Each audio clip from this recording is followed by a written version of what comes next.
Cette vidéo présente une extension vocale intelligente de Chrome appelée doublage de sous-titres YouTube et lecteur de page web. Il permet le doublage dans votre langue pendant que vous regardez des vidéos YouTube et lit le contenu pour vous lorsque vous lisez des pages de texte. Vous pouvez le trouver dans la boutique en ligne de Google.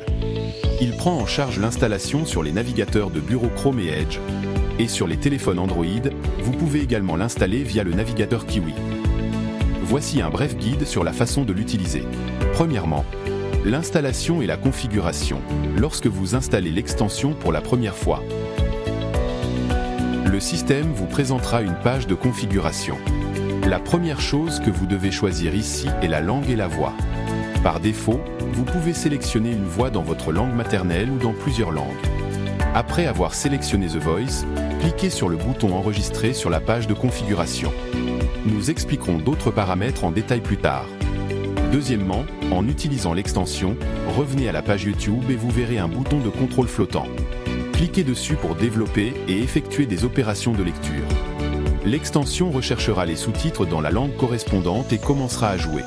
Veuillez noter que cela nécessite que la vidéo elle-même fournisse les sous-titres correspondants.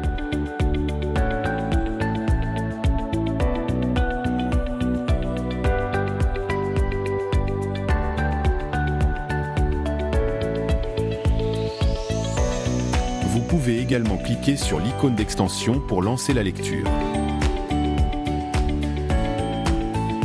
Il y a un bouton de contrôle du volume dans la barre de contrôle flottante qui peut être utilisé pour régler le volume de lecture. 3 paramètres de lecture supplémentaires. Le premier est la configuration liée à The Voice. Vous pouvez ajuster la tonalité de la lecture pour obtenir différentes sensations. Vous pouvez également définir la vitesse de lecture vocale. Cela affectera la vitesse de lecture. Ce commutateur est utilisé pour définir s'il faut activer automatiquement le doublage lorsque vous lisez une vidéo YouTube.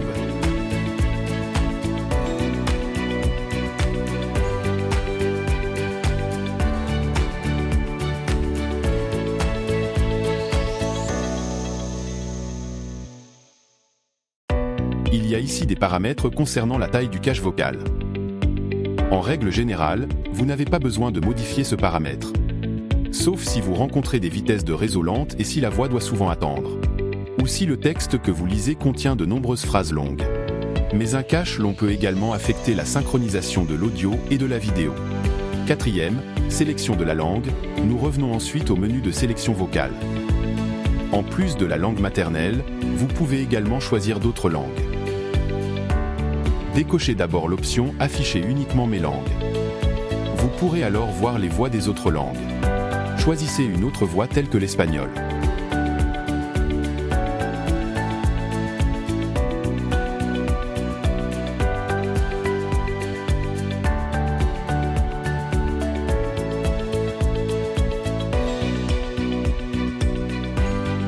Cinquièmement, fonction de lecture de page web.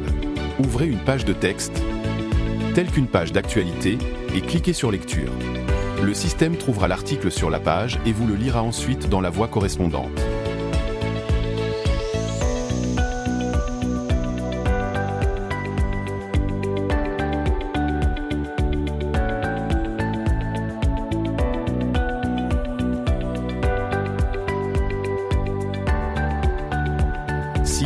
Paramètres des boutons de contrôle. Enfin, vous pouvez également modifier l'affichage du bouton de contrôle, de normal à plus petit, pour masquer le bouton de lecture. Lorsque le bouton de lecture est masqué, vous pouvez jouer en cliquant sur l'icône d'extension. Merci d'avoir regardé et nous espérons que cette extension pourra vous apporter du confort et une expérience.